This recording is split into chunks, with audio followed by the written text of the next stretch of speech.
자, 오늘 살펴볼 하나님의 말씀은 로마서 5장입니다.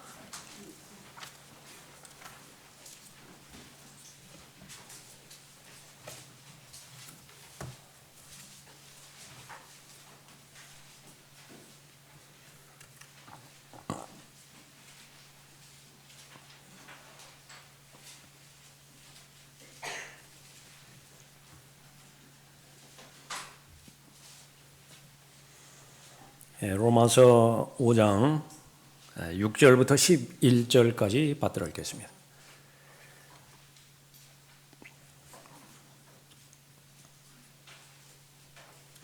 우리가 아직 연약하였을 때 그리스도께서 때가 되어 경건치 아니한 자들을 위하여 죽으셨느니라. 의인을 위하여 죽으려는 사람이 거의 없고 선한 사람을 위하여 죽음을 무릅쓰는 사람이 간혹 있을지 모르지만 우리가 아직 죄인이었을 때 그리스도께서 우리를 위하여 죽으심으로써 하나님께서는 우리를 향한 그의 사랑을 나타내셨느니라. 그러므로 이제 그의 피로 의롭게 되었으니 더욱더 우리가 그를 통하여 진노로부터 구원받게 되리라. 우리가 원수 되었을 때에도 그의 아들의 죽음으로 인하여 하나님과 화해하게 되었으니 더욱더 화해하게 된 우리는 그의 생명으로 인하여 구원받게 되리라. 그뿐 아니라 이제 우리로 속죄를 얻게 하신 우리 주 예수 그리스도를 통하여 하나님 안에서 또한 즐거워하느니라. 기도하겠습니다. 아버지 하나님, 저희들의 기도에 응답해 주심을 감사드립니다. 더욱더 하나님을 사랑하는 그 사랑이 사랑과 믿음이 자라게 해주시고 하나님을 신뢰하는 그 신뢰도 더 깊어질 수 있도록 도우시니 감사드립니다.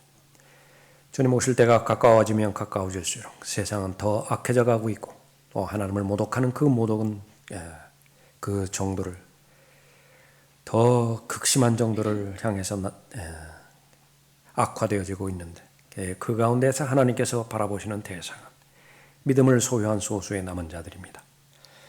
하나님께서 찾으시는 참된 경배자들의 경배를 하나님께서 기뻐 받아들여 주실 때에 오늘 선포되어야 되는 말씀을 통하여 각 사람에게 가장 필요로 하고 가장 귀한 은혜의 말씀, 진리의 말씀 넣어주시길 원합니다. 말씀이 능력이 되게 해주시고 위로와 격려와 도전이 되게 해주십시오. 더욱더 하나님 안에서 예수 그리스도 안에서 누리는 복된 삶을 향유하며 또 즐거워하는 하나님의 자녀들로 보호해 주시고 또 복 주시기를 간구를 드립니다. 저를 주님의 영으로 충만하게 채워주십시오. 악의 세력이 이 시간 공격하지 못하도록 보호해 주십시오. 주 예수 그리스도의 이름으로 기도드렸습니다. 아멘. 아멘.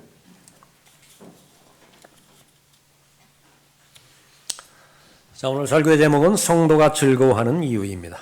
그러니까 지난주도 즐거워했는데 이번 주도 또 즐거워해야 되는 이유를 말씀하고 있습니다. 구원받을 때에 헤아릴 수 없는 하나님께서 베풀어 주시는 수많은 특권들이 있습니다. 그 특권들을 알게 해주시고 또 누리게 해주시고 향유하게 해주시는 것이죠. 마귀의 계략은 물어보나마나입니다. 구원받지 못하게 방해할 것이고요. 거기에서 실패하면 이제 특권이 무엇인지를 눈을 가려버리는 것입니다. 이 세상의 신이 믿지 않는 자들의 마음을 어둡게 하는 것인데 그것은 구원받지 못하게 하는 것뿐만 아니라 구원받았다 하더라도 복음을 가려버리는 것이거든요. 그리스도의 영광스러운 복음의 광채가 비치지 못하게 방해하는 것인데 복음의 진리를 알지 못하게 만드는 것이고요. 또 복음이 얼마만큼 가치 있는 것인지 그것을 알지 못하게 만드는 것입니다. 그래서 사람들이 오죽하면 값싼 복음이라고 하는 말을 그렇게 만들어냈겠어요? 비아냥거리는 것이거든요. 진실되게 예수 그리스도를 개인의 구주로 믿고 마음에 영접하고 또 입으로 시인하면 구원받게 되는 것입니다. 그런데 그 특권을 올바로 알지 못하고 또 향유하지 못하기 때문에 이 구원에 대한 안전, 한번 구원을 받았다라고 한다면 영원히 그 구원이 보장된다라고 하는 것을 죄를 지어도 된다라고 하는 면책 특권으로 악용하기 때문에 그런 말들이 나오는 것입니다. 구원받은 하나님의 자녀, 명백하게 하나님께서 주신 특권들이 있고요. 그 특권은 누려야만 되는 것입니다. 오늘 본문 말씀 마지막에 즐거워하느니라 말씀하고 있죠. 우리가 정상적으로 볼 때는 하나님으로부터 특권을 부여받을 수도 없는 상태이고, 그렇기 때문에 우리가 누리는 즐거움, 그건 하나님과는 아무 상관이 없는 세상으로부터 주어진, 또 육신이 동기가 되어진 것, 그거 다 죄와 쾌락, 그러니까 이런 것들 뿐이잖아요. 그러나 그럼에도 불구하고 하나님 안에서, 예수 그리스도 안에서, 은혜 안에서 즐거워한다 말씀하고 있습니다. 여러분 모두가 다 하나님의 자녀라고 한다면 마땅히 하나님께서 주시는 특권을 향유하고 즐거워할 수 있어야 됩니다. 그러기 위해서는 내가 구원받기 이전에 얼마만큼 비참한 상태에 놓여 있었던 것인가, 그것을 우선 알아야 될 필요가 있는 것입니다. 6절 보십시오. 우리가 아직 연약하였을 때 그리스도께서 때가 되어 경건치 아니한 자들을 위하여 죽으셨느니라. 물론 여기에서 언급하고 있는 우리가라고 하는 부분에 여러분 개인의 이름을 반드시 적용시켜야 되죠. 인류 전체를 위해서 하나님께서 구속 계획을 마련해 주시고 실행하셨지만은 아담 편에서 보면은요, 자기를 위하여 하나님께서 죄 없는 짐승을 죽이셨던 것입니다. 그 외에는 아무도 없어요. 그것을 그대로 여러분에게까지 끌고 와서 여러분에게 적용시켜야 되는 것입니다. 70억 명, 75억 명, 이것은 아무 의미가 없습니다. 여러분이 이 지구상에 단 한 사람 있어요. 여러분은 혼자만 있는 거예요. 그런데 하나님께서는 여러분 한 사람을 보고 구원 계획을 세우시고 이루셨던 것이죠. 오늘 여기 본문에 나와 있는 모든 우리에 해당되어지는 그 부분들, 여러분 개인의 이름을 적용시켜야 되는 것입니다.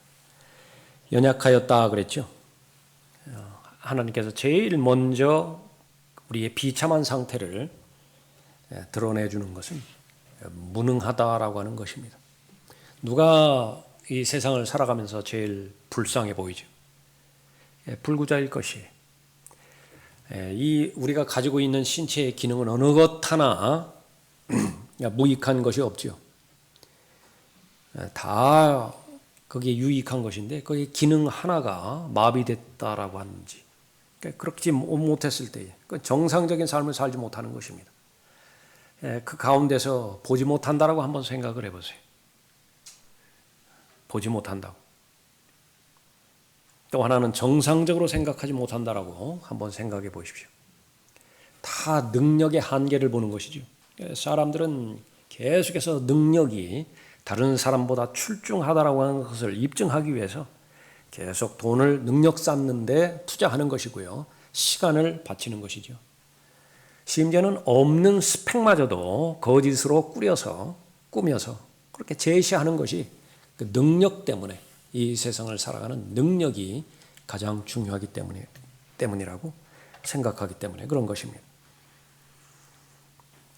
하나님 안에서 우리는 아무런 능력이 없는데 벗어나려고 발버둥 쳐야 되는 죄수의 입장인데요, 탈출 수단이 전혀 없어요. 계속 갇혀 있어야 됩니다. 이집트에서의 소원은 빨리 이 노예 신분으로부터 탈출하는 것인데 무능력해. 연약하다라고 하는 그 부분입니다. 얼마나 많은 것들을 가지고 있었습니까? 아담은 얼마나 많은 것들을 가지고 있었어요? 하나도 남김없이 다 잃어버렸습니다. 그것이 성경에서 말하는 lost, 잃어버린 죄인이에요. 이사야 53장에 보면 길을 잃어버렸습니다. 우리는 분명히 하나님의 목적을 가지고 창조된 피조물인데 되는 대로 살아가는 사람이 아니에요. 그런데 길을 잃어버렸습니다. 그것이 양의 비유를 했습니다. 가장 연약한 상태의 양, 가장 고도근시고요. 멀리 바라보지 못합니다.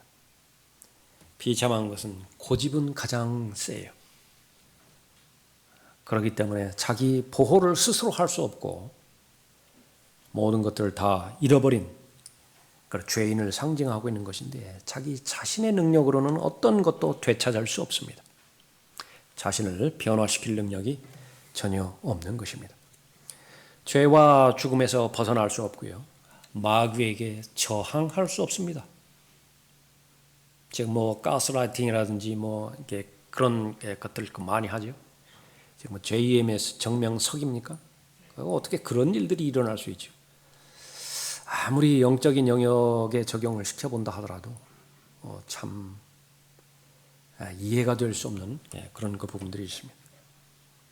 그러나 하나님의 말씀을 본다고 한다면 그것이 영적인 영역에서 살펴보고 해석해 본다고 한다면 그것을 말하는 것인데 받아들이기가 힘들 뿐이에요. 저항할 수 없습니다. 마귀에게 저항할 수 없어요.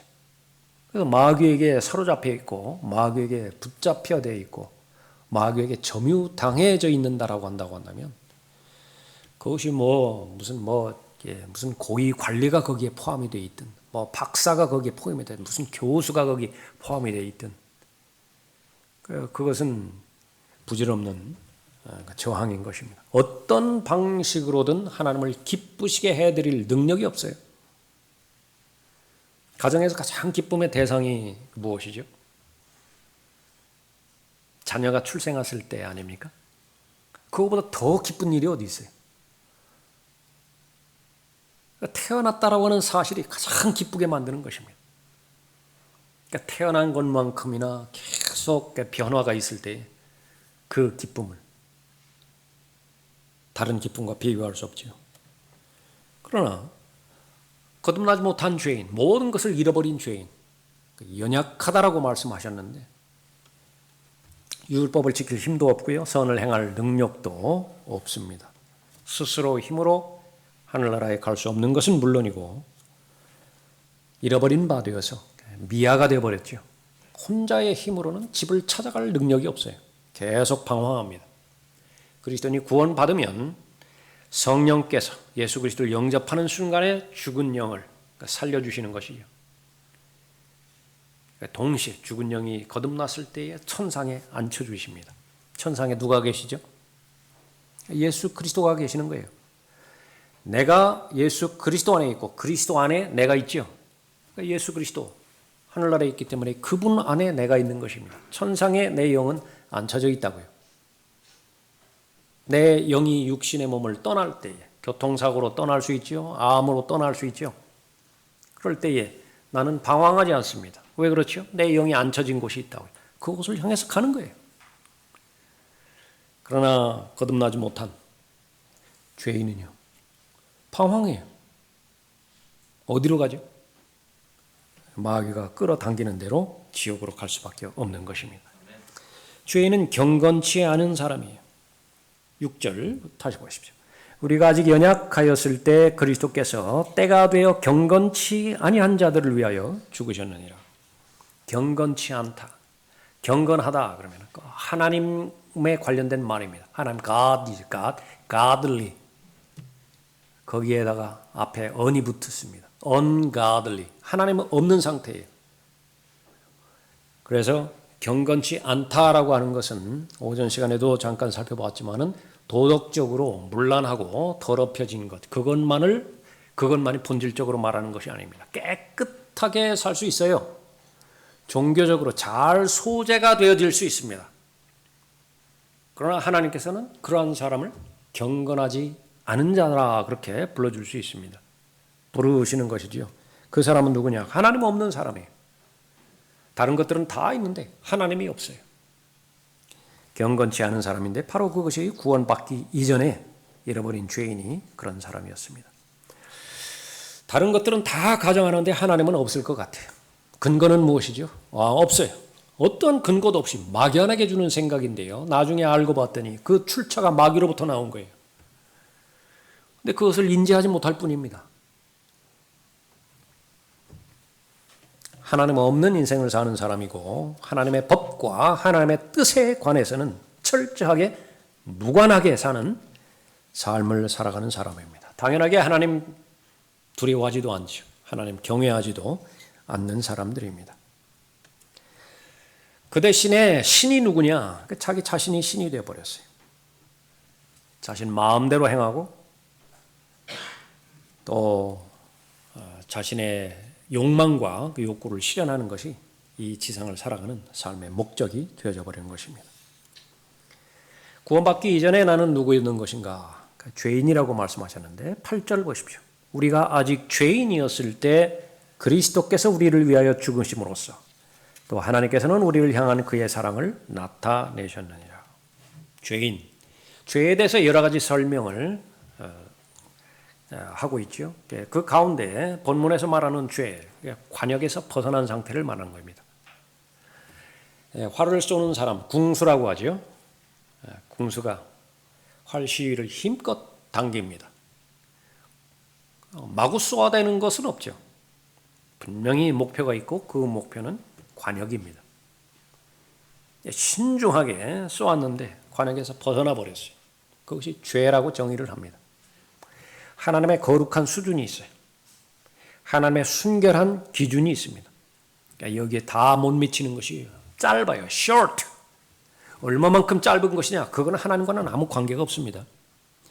그런데 내가 벗어난 관역이 10m 벗어났는데 저 사람은 15m 벗어났다. 그래서 내가 저 사람보다 내가 더 경건하다. 이렇게 자기들끼리 스스로 비교 측정하여 인정하는 것이 죄인들의 상태예요. 그러나 하나님 편에서는 절대로 허용하지 않습니다. 관역에서 벗어나면 모두가 다 벗어난 거예요. 다 똑같은 것이에요. 사람이 아무리 훌륭한 존재가 되려고 애써도 그 목표에 도달하지 못하는 것입니다. 그 목표는 하나님의 기준으로 설정했을 때에 그것은 불가능하게 되어지는 것이죠. 그렇게 관역에서 이탈된 죄인은 하나님을 대적하는 사람입니다. 원수 되었을 때라고 언급하고 있죠. 첫 번째 사람이 하나님 앞에 범죄함으로 인해서 하나님께서 부여해 주셨던 모든 복들을 다 잃어버렸을 때 하나님의 원수인 마귀의 진영에 들어가게 돼버린 거예요. 그것이 타락한 사람 안에서 일어난 영적인 결과입니다. 분명히 아담은 누가복음에 의하면 하나님의 아들이라고 하는 이름을 가지고 있었어요. 근데 마귀의 자녀가 돼버린 것입니다. 하나님을 대적하는 하나님의 원수가 되었고요.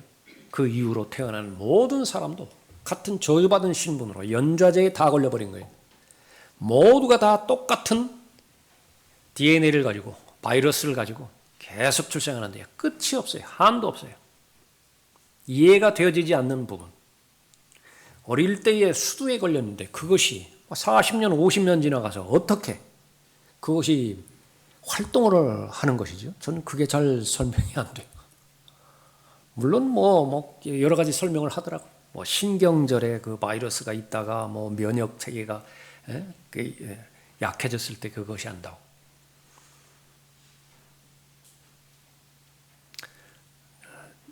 제가 후유증 지금 겪는 중이어서 좀 그렇게 말씀드리는 겁니다. 아주 지독해요, 그거.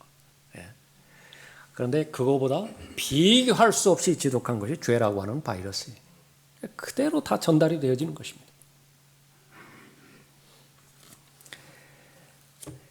하나님의 호의를 입을 어떠한 가치도 없는 존재, 그건 타락한 루시퍼예요. 마귀의 모든 존재 영역 가운데서 하나님께서 저 정도는 호의를 좀 베풀어줘야 되겠다, 그런 영역이 있나요? 전혀 없어요. 그것이 첫 번째고요. 두 번째로는 마귀를 따랐던 타락한 천사들입니다. 거기에 무슨 하나님께서 호의를 베풀어 주실 여지가 있는 그런 존재들인가? 없어요. 저주뿐입니다. 저주. 너희 저주받은 자들아. 그런데 이 저주의 대상에 사람이 포함된다는 사실입니다. 마귀의 씨를 가지고 태어난 마귀의 자식들, 지옥의 자식들, 마귀의 자녀들, 새로운 출생이 경험되지 않은 모든 사람은 아무리 선해 보이고 경건해 보이고 종교적으로 열심으로 보인다 하더라도 호의의 대상이 아니에요. 그래서 너희 저주받은 자들아 내게서 떠나 마귀와 그의 천사들을 위하여 준비한, 마귀를 위해서 준비한 곳이 있고 천사들을, 타락한 천사들을 위해서 준비하는 곳이 있는데 거기에 사람이 끌려 들어가 버리는 거예요. 누가 그렇죠? 끝까지 복음을 거부한 자들입니다. 누가 그렇게 해요? 하나님께서 연약하다고 말씀하셨는데 나는 아니라는 거예요. 하나님께서 경건하지 않은 자라고 말씀하셨는데 나는 경건하다라고 모르는 거예요. 하나님께서 분명하게 죄인이라고 말씀하시는데 나는 그렇지를 않은 것 같아. 그래서 사람을 어렵게 만드는 것, 그것은 성경에서 일관적으로 말씀하고 있는 것인 자기 중심에서 나오는 자기의입니다. self-righteousness. 하늘나라에 가는 것은 하나님의 의를 통해서 가게 되어지는 것인데 그 하나님의 의를 거부해요. 감옥에 수감되어 있는 죄인에게 간절한 마음으로 가서 복음을 전합니다. 자기가 죄인인 것을 알아요. 그런데 용납이 되지 않는 것은 내가 지은 죄를 왜 다른 사람이 뒤집어 씌느냐. 그건 절대로 용납할 수 없다고. 자기가 지은 죄는 자기가 해결하겠다고. 또 하나의 자기의의 표출인 것이죠. 그 기준으로 바라보기 때문에 늘 상대적으로 비교평가합니다. 다른 사람은 악하지만 덜 악해요. 내가. 하나님께서는 불의한 자를 대신하여 죽으신 분이시죠. 구주라고 하는 것은 구주라고 부를 수 있는 특권이 있는 사람은요. 자기가 죄인이고 자기가 불경건하고 자기가 연약하였는데 예수 그리스도께서 그 모든 부분을 해결해 주셨음을 믿는 사람이죠. 그런데 자기가 경건하다라고 그렇게 보면은요. 예수 그리스도를 필요로 하지 않는다라고 하는 말이에요. 구원받을 수 있는 여건이 못 되는 것이죠. 죄인은 하나님을 대적하는 사람입니다. 우리가 원수 되었을 때 그때도 하나님의 사랑은 변함이 없이 죄인에게 나타나셨고 예수 그리스도께서는 그 사람을 대신하여 죽으셨던 것입니다. 그래도 의인은 있지 않습니까? 선한 사람은 있지 않습니까? 6절에 보십시오. 7절에 보십시오. 의인을 위하여 죽으려는 사람이 거의 없고 선한 사람을 위하여 죽음을 무릅쓰는 사람이 간혹 있을지 모르지만 네, 그렇습니다. 그런 사람이 있어요. 누군가를 위해서 죽어야 한다고 한다면 그 대상은 옳은 일을 하는 사람일 거예요. 어떤 사람의 목숨을 구할 가치가 있는 사람이라고 한다면 내가 사랑하는 사람이어야 될 거예요. 우리의 삶 가운데서 그러한 사람이 누가 될 수 있는 것인가? 가장 가까운 사람이죠. 집에 있는 어머니와 아버지일 것입니다. 자녀들일 것이 남편과 아내일 것입니다. 아니면은 아주 친한 친구들일 것이에요.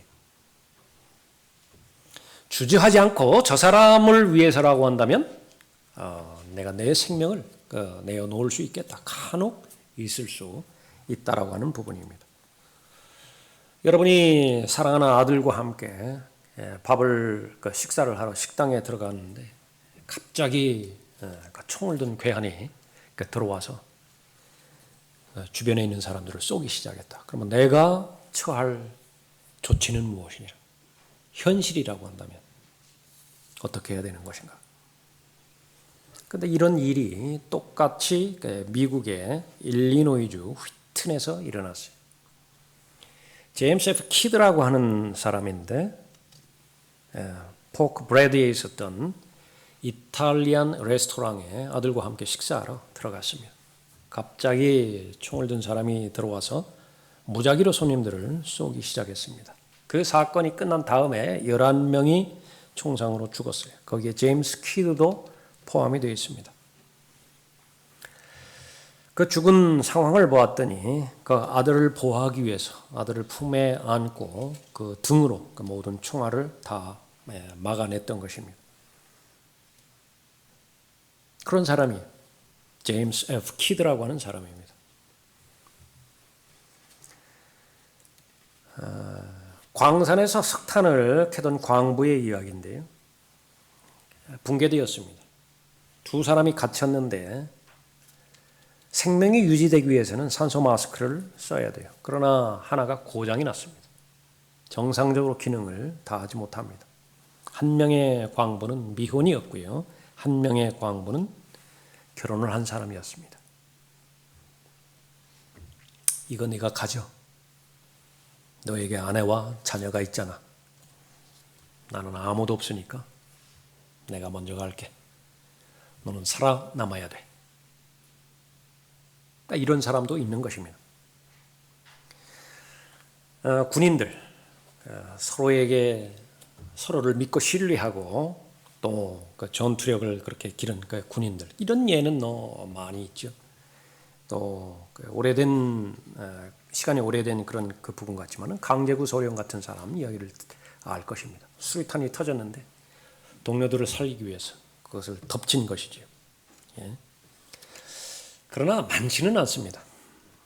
라카만 목사님의 자신의 그 경험을 그렇게 말씀을 하시는데, 장교로서 훈련을 시키는 교관이었습니다.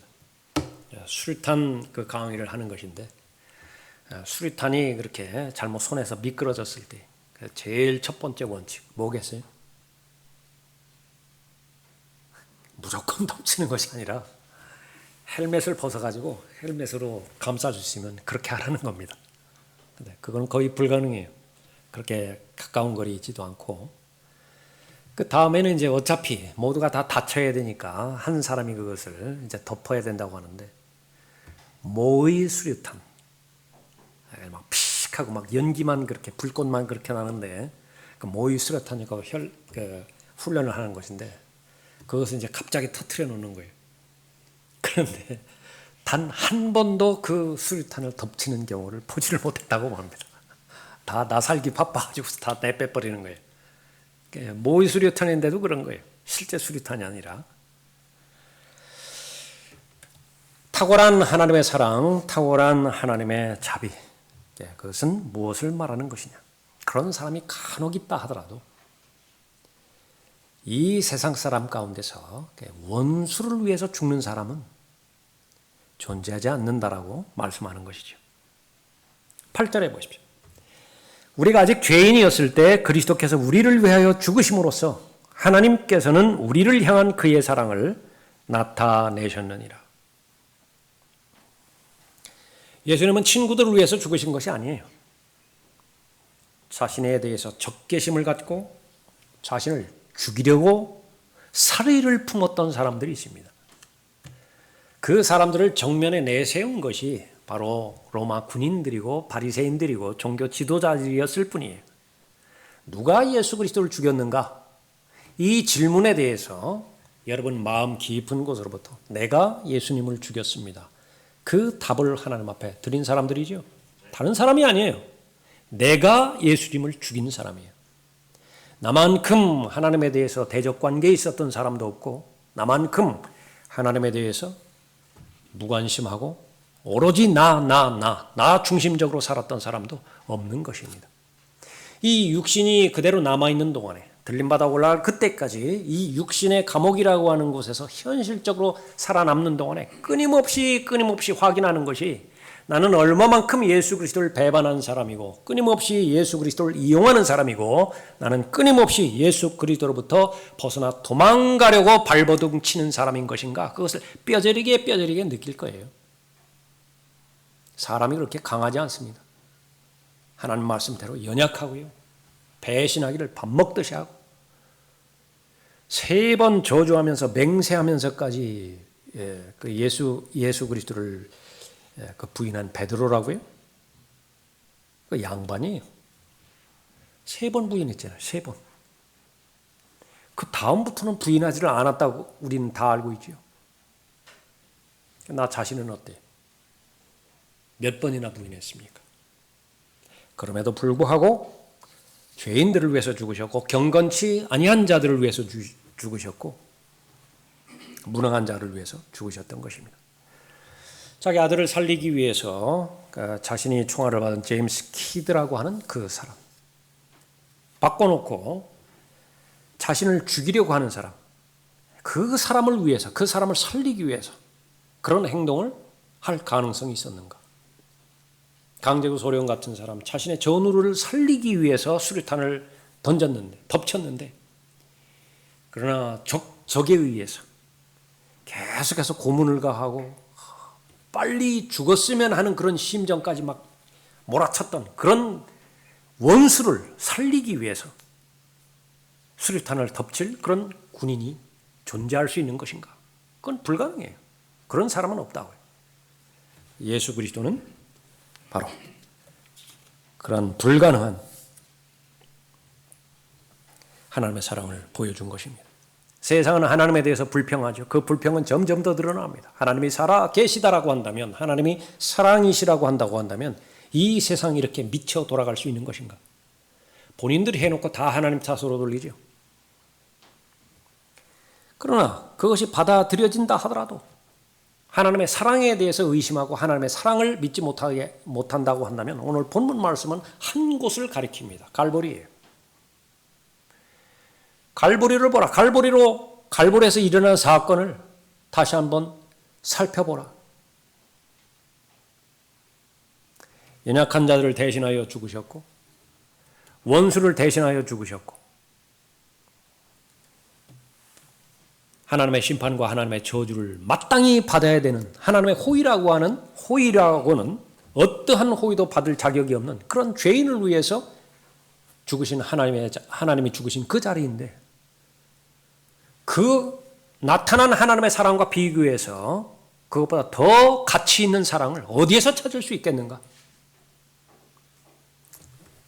그것이 바로 여러분이 마음속에 가져야 되는 기준이 될 것이 하나님의 사랑에 대해서 의심한다라고 한다면 사람 가운데서 그 사랑을 발견하려고 부질없는 짓을 멈추시고 절대로 변치 않는 갈보리 십자가에서 베풀어 주신 나타내 주신 하나님의 사랑을 아시는 것입니다. 성도가 즐거워하는 이유 본문 말씀에서 이것이 바로 나의 과거였는데 이제는 변화시켜 주셨죠. 180도 변화시켜 주셨습니다. 세 가지로 변화시켜 주는데 간략하게 살펴보죠. 제일 첫 번째로는 죄인을 의롭게 해 주셨기 때문에 그렇습니다. 9절 보십시오. 그러므로 이제 그의 피로 의롭게 되었으니 더욱더 우리가 그를 통하여 진노로부터 구원받게 되리라. 그러므로 이제 그의 피로 의롭게 되었으니 더욱더 우리가 그를 통하여 진노로부터 구원받게 되리라.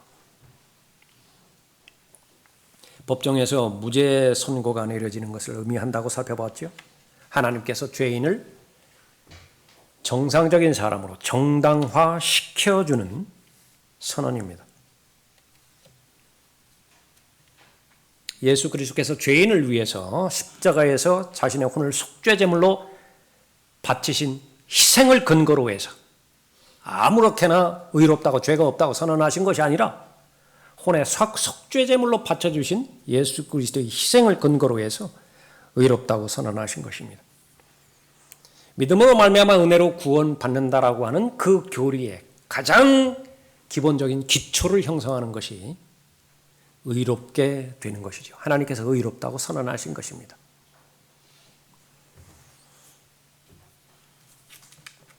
요즘 법정에 관련된 부분들 많이 회자되어지고 있고 여러분이 생애 가운데서 한 번쯤은 법정에 서 보실 필요가 있습니다. 어떤 자리인 것인지. 뭐 두 번, 세 번 반복해서 설 필요는 없을 것 같고요. 인간의 법정에서 얼마든지 가해자가 피해자가 될 수도 있습니다. 오죽하면 검사들을 법 기술자라고 그렇게 하겠어요? 그 기술을 어떻게 발휘하느냐에 따라서 마음대로 만들어낼 수 있잖아요. 우리나라가 어려운 상황에 되어지는 것은요. 더 이상 이 검사들을 믿지 못하고 더 이상 판사들을 믿지 못하는 그런 그 상황까지 치달아 간 것이죠. 정치인들은 그 본래부터 믿음의 대상이 되지 않은 부분이고요. 희망이 없어요. 소망이 없어요. 어디 가서 하소연하죠. 그런 시대에 우리가 살아가고 있는 것입니다. 가해자가 얼마든지 피해자가 되기도 하고요. 마음의 순수함, 그거는 아무 의미가 없습니다. 법정에서는요. 오로지 증거들이 아무리 악한 짓을 하고 못된 짓을 했다 하더라도 거기에 대한 증거로 제시하지 않는 한 그것은 피해자가 되어지는 것입니다. 근데 의롭다라고 하는 것은 그것은 누가 본다 하더라도 내가 저주받고 내가 심판받아야 해도 누가 본다 하더라도 그것은 100대 0이에요. 100대 0이에요. 그 사건은.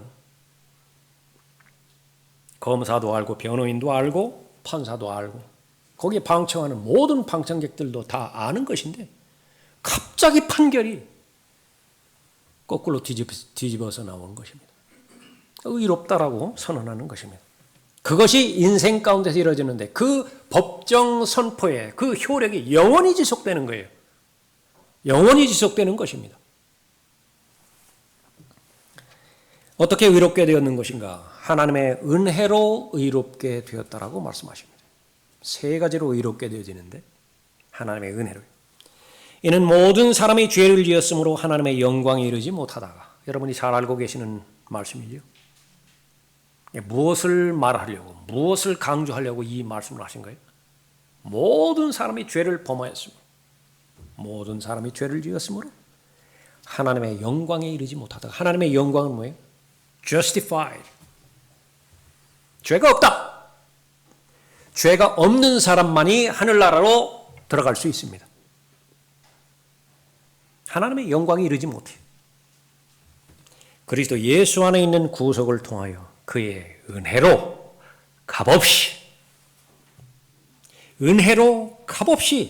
의롭게 되었습니다. 로마서 3장 23절 24절 말씀입니다. 내가 행한 것은 아무것도 없어요. 또 하나는 믿음으로 의롭게 되었습니다. 5장 펼쳐져 있죠. 1절 보십시오. 그러므로 우리가 믿음으로 의롭게 되었으니 우리 주 예수 그리스도를 통하여 하나님과 화평을 갖느니라.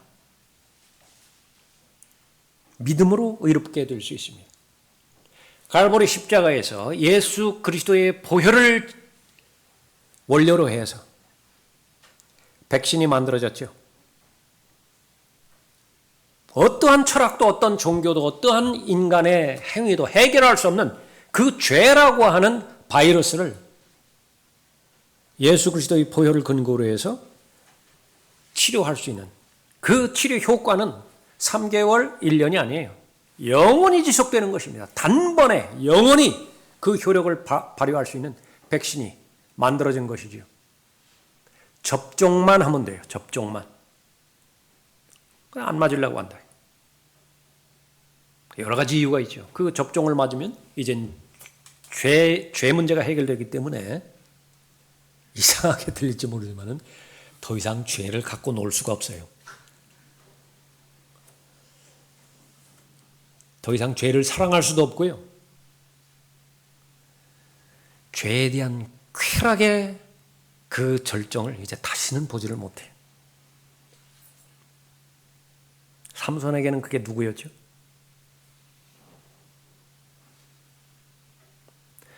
데릴라라고 하는 그 여인을 벗어나는 것은 누구보다도 잘 알아요.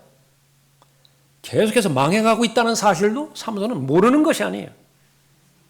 그런데 그 죄가 가져다 주는 즐거움과 쾌락이 있다고요. 그거를 못 버리는 거예요. 그래서 그 백신을 안 맞는 것입니다. 불신하기 때문에 그렇죠. 의심하기 때문에 그렇죠. 그러나 믿음으로 그 하나님의 의를 받아들인다라고 한다면 의롭게 되어지는 것입니다. 그리고 9절에 세 번째 나와야죠. 그러므로 이제 그의 피로 의롭게 되었으니. 아무 근거 없이 무죄라고 선언한 것이 아니라 내가 마땅히 받아야 되는 죄와 마땅히 받아야 되는 저주, 그것을 예수 그리스도께서 다 받으신 것이 일사부재리의 원칙이죠. 동일한 범죄에 대해서 한 번 심판이 행해졌다고 한다면 다시 심판받지 않아요. 이미 2000년 전에 갈보리 심판에서 내가 받아야 되는 모든 부분들이 다 해결된 것이죠. 그 결과 하나님의 진노로부터 보호받는 것입니다. 여러분과 관계가 있었던 사람 가운데서 관계가 비틀어졌습니다. 그냥 멀리 있는 사람이 아니에요. 가까이 있는 사람입니다. 어떨 때는요, 매일 봐야 되는 사람일 수도 있어요. 사는 게 아니죠. 그 관계가 어긋났을 때에 어떤 만족도 없어요. 그런데 그것과는 비교할 수 없는 창조주와 피조물 관계가 원수 관계에 놓여 있고, 그 원수 관계에 놓여 있는 그 죄인, 받아야 되는 것이 하나님의 진노라고 한다면, 하나님의 심판이라고 한다면, 그것이 해결되지 않은 상태에서 아무리 많이 공부 잘하면 뭐예요? 아무리 많은 돈을 벌면 뭐예요? 아무리 건강이 좋으면 뭐예요? 결국은 그 시점이 다가올 것이고 그 하나님의 진노는 현실이 될 텐데 왜 성도가 즐거워해야 되는 것이냐? 예수 그리스도 안에서 의롭게 된 것입니다. 하나님의 은혜로 의롭게 되었고 믿음으로 의롭게 되었고 예수 그리스도의 보혈로 피로 의롭게 되었죠. 그 결과 진노로부터 구원받는 것입니다. 성도가 즐거워해야 될 부분, 두 번째로 원수된 죄인과 화해해 주셨기 때문에 그래요. 10절 보십시오. 우리가 원수되었을 때에도 그의 아들의 죽음으로 인하여 하나님과 화해하게 되었으니 더욱더 화해하게 된 우리는 그의 생명으로 인하여 구원받게 되리라. 전혀 관계가 없는 사람과 화해한다, 그 말은 사용하지 않죠. 본래 가장 친한 친구였어요. 뭔가가 잘못돼서 원수가 된 거죠. 다른 사람보다 못해요. 아주 원수가 됐어요. 가장 필요한 것은 화해되어야 됩니다. 하나님과 더 가까운 대상이 누가 있겠어요? 하나님의 형상으로 창조된 사람인데 하나님과 원수가 되었습니다. 전쟁이 선포되기 시작했고요. 그 전쟁 깃발이 내려오지 않는 한 계속 전투는 계속되어지는 것입니다. 그러나 이제 그 전쟁은 종식이 되어집니다. 전쟁 깃발은 이제 철거가 되어지는 것이고 하나님과 평화롭게 화평하게 지내게 되는 것입니다. 더욱더 화해하게 된 우리는 그의 생명으로 인하여 구원받게 되리라. 현실적으로 화해함으로 인해서 즐거움이 회복되어지는 것뿐만 아니라 앞으로 우리의 안전, 그것은 영원히 보장되는 것입니다. 더욱더 화해하게 된 우리는 그의 생명으로 인하여 구원받게 되리라. 예수 그리스도는 우리의 변호인이 되세요. 그분께서 계셨기 때문에 하나님 앞에서 우리는 늘 화해를 갖게 되는 것입니다. 구원받은 뒤에도 얼마나 많은 범죄에 가담이 됩니까? 하나님은 여전히 공의로우시고 거룩하신 분이세요. 구원받지 않은 사람이 짓는 죄에 대한 기준과 구원받은 사람이 범죄하는 죄에 대한 기준, 그 차별 두지 않으세요. 똑같은 죄예요. 그러나 구원받은 하나님의 자녀에게는 변호인이 있습니다. 그것은 사실입니다. 영적 검사인 마귀가 끊임없이 고사하죠. 끊임없이 불붙은 화살로 계속 공격해대는 것입니다. 그것이 사실이에요. 그러나 그 모든 고소를 다 접수하신 우리의 변호인 예수 그리스도는 칼보리 십자가를 다시 가리키는 것입니다. 거기서 다 해결되었습니다. 마귀가 길길이 날뛰죠. 증거가 어디 있느냐? 어디를 가리킨다고요? 증거 하나, 증거 둘, 양쪽 발, 그리고 증거 5. 할 말이 없어요. 하나님의 그 결과는요, 그 사람이 전혀 죄짓지 않은 상태로 다시 되돌리는 것입니다. 아무리 내가 진실된 마음으로 그 사람과 화해했다 하더라도 어느 정도 기간 동안 앙금이 있을 거래요. 내가 다 용납하고 다 용서한다 하더라도 거기에 사람들이 말하는 속이 뒤끝, 얘가 완전히 가시지는 않을 거래요. 하나님은 달라요. 전혀 죄짓지 않은 사람으로 그렇게 돌려보시는 것입니다. 마지막 세 번째, 죄인을 속죄로 얻으셨기 때문에 그렇습니다. 11절을 보십시오. 그뿐 아니라 이제 우리로 속죄를 얻게 하신 우리 주 예수 그리스도를 통하여 하나님 안에서 또한 즐거워하느니라. 속죄의 그 결과는 어떻게 되는 것이냐? 하나님과 분리가 되었는데 하나님과 하나가 되어지는 것입니다. 속죄라고 하는 말, atonement거든요. atonement. 그것을 영어하는 사람들이, 영어 말하는 사람들이 세 마디로 나누어 버렸어요. at one month. 하나로 만들어 버렸어요. 의미는 그런 거 풀이입니다. 하나님과 하나가 되었다. 얼마만큼 그것이 중요한 것이냐. 구약에서는 81번 나옵니다.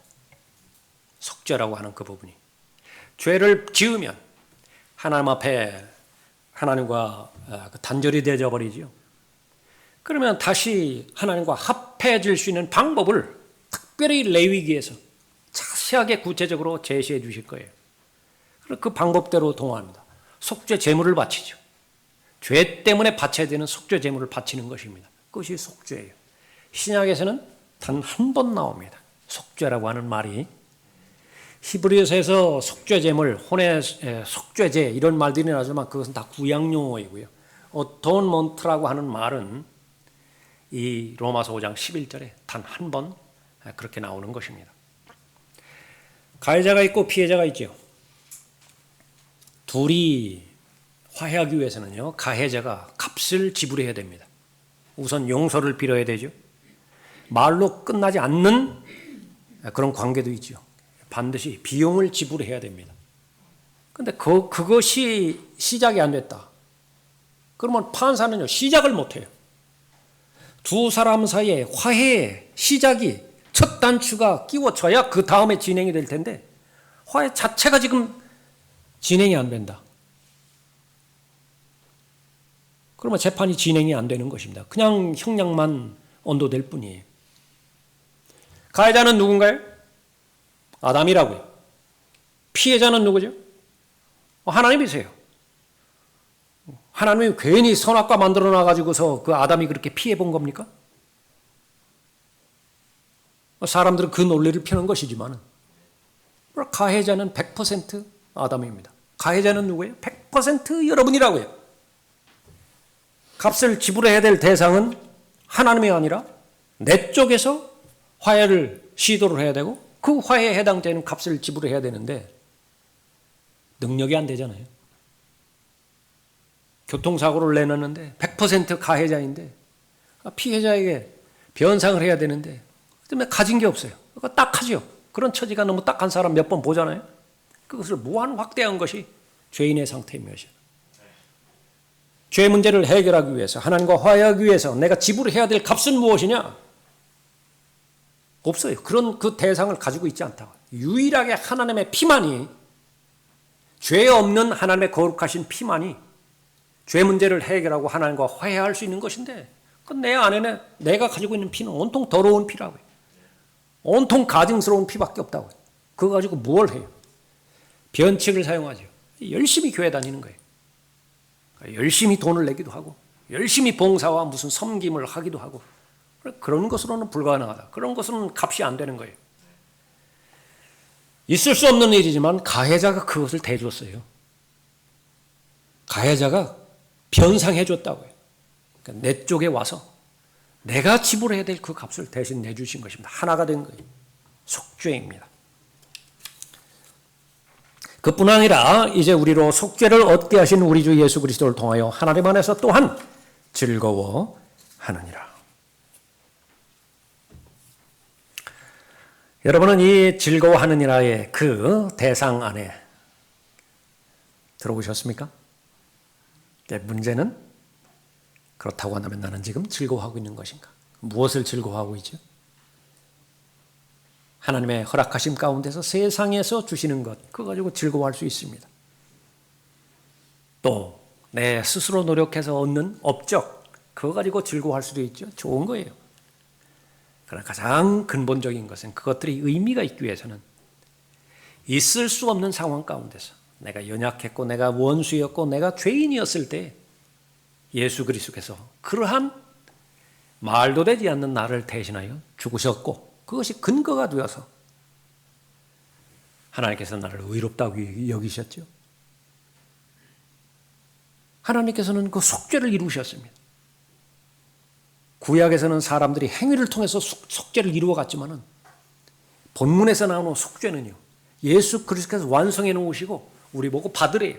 그래서 속죄를 얻게 하셨다라고 하는 것은 receive, 받아들이는 것을 말하는 것입니다. 우리 노력으로 얻은 것이 아니에요. 그 속죄를 받아들인 결과 우리는 하나님 안에서 즐거워하는 것이죠. 우리에게 주어진 특권, 당연한 것으로 여긴 그런 부분은 없지 않은가. 혹 있다고 한다면 초청 시간을 통하여 다시 한번 하나님 앞에 자백함으로 인해서 가장 귀한 것, 하나님의 관점에서 여러분이 동의하시기 바라고요. 그 결과 마귀가 가장 다루기 힘든 여러분이 되게 하십시오. 예수 그리스도의 보혈을 주장하고 예수 그리스도의 보혈을 신뢰하는 사람은 마귀는 어찌할 바를 모릅니다. 그렇게 함으로 인해서 늘 은혜의 사람, 늘 하나님의 은혜의 말씀과 그 말씀을 근거로 해서 하나님 앞에 기도함으로 인해서 늘 은혜 가운데서 가장 강건한, 그리하여 하나님으로 인해서 예수 그리스도로 인해서 세상이 줄 수 없는 그 즐거움으로 늘 즐거워하는 여러분이 되시기 바랍니다. 기도하겠습니다.